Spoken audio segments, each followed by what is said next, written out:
Hi friends, అందరికీ ముందుగా ముక్కోటి ఏకాదశి శుభాకాంక్షలు. నా యూట్యూబ్ సబ్స్క్రైబర్లందరికీ పేరు పేరున ధన్యవాదాలు.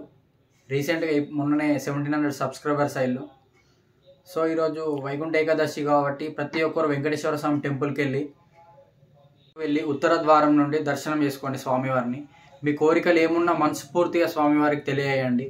మీ అందరి కోరికలు నెరవేరాలని స్వామివారిని నా తరపున నేను మనస్ఫూర్తిగా మీ కోరికలన్నీ నెరవేరాలని స్వామివారిని నేను కూడా కోరుకుంటా. బాయ్ ఫ్రెండ్స్, అందరూ హ్యాపీగా ఉండండి. ఫుల్ వీడియో పెడతా, చివరి వరకు చూసి ఆ వీడియో ఎలా ఉందో కామెంట్ చేయండి. Bye friends.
పూలు పత్తి పెట్టుకుని వెళ్ళిపోతాను.